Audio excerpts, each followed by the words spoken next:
दिल की डगर, प्यार और संघर्ष की कहानी। शहर के बीचों बीच बसे छोटे से कस्बे नयनपुर में दो परिवार रहते थे, शर्मा परिवार और राय परिवार। दोनों परिवार एक दूसरे के पड़ोसी थे, लेकिन उनके बीच 20 साल पुरानी दुश्मनी थी। वजह एक जमीन का झगड़ा जिसने रिश्तों में जहर घोल दिया था। इसी कस्बे में रहता था रमेश शर्मा। इंजीनियरिंग का आखिरी साल पढ़ रहा था, सीधा सादा लेकिन दिल से बेहद सच्चा। दूसरी ओर थी सीमा राय, कॉलेज की सबसे होशियार और खूबसूरत लड़की। दोनों की नज़रें पहली बार कॉलेज की लाइब्रेरी में मिली थीं। वो पल ठहर गया था, जैसे वक्त ने भी उनके लिए सांसें रोक ली हों।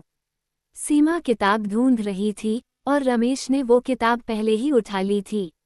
माफ़ कीजिएगा, ये किताब मुझे चाहिए थी, सीमा ने कहा।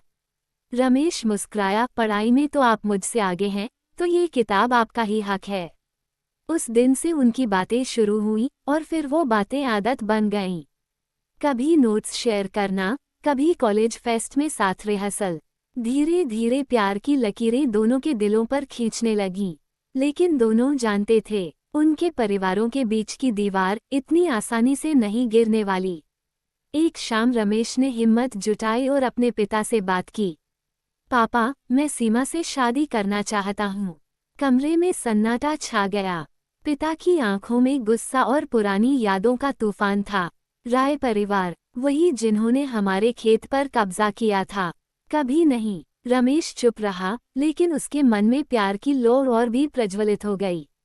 उधर जब सीमा ने अपनी मां को बताया तो उनका जवाब भी वैसा ही था। शर्मा परिवार से रिश्ता मर जाना मंजूर है, पर ये रिश्ता नहीं। दोनों को अब छुप छुप कर मिलना पड़ता था। नदी किनारे पुराने पीपल के पेड़ के नीचे वहीं उनका आशियाना था।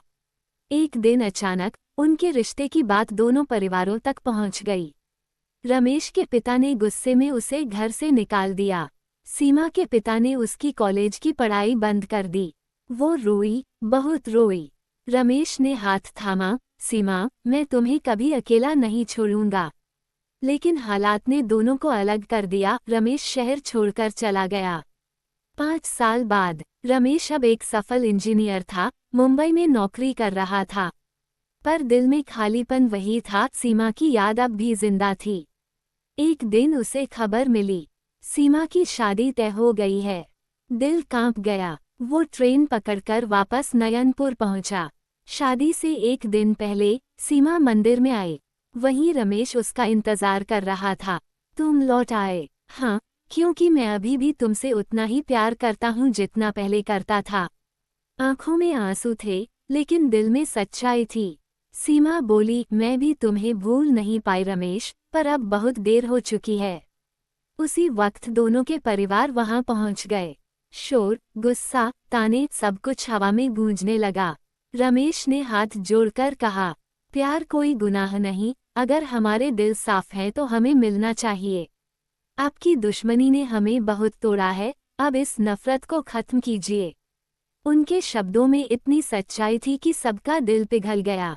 रमेश के पिता ने आगे बढ़कर सीमा के पिता का हाथ थाम लिया। चलो, अब पुराना हिसाब खत्म करें, बच्चों को खुश रहने दो। और उसी मंदिर में, जहां पहली बार दोनों ने भगवान से मिलने की दुआ मांगी थी, वहीं उनकी शादी हुई। चारों ओर फूलों की खुशबू, संगीत की धुनें और सबसे बढ़कर दो दिलों का मिलन, जिसने साबित किया कि सच्चा प्यार हर मुश्किल को जीत सकता है। जब रिश्ते सच्चे हों, तो समाज की दीवारें भी छोटी लगने लगती हैं। प्यार वही जो संघर्ष में भी मुस्कुरा सके।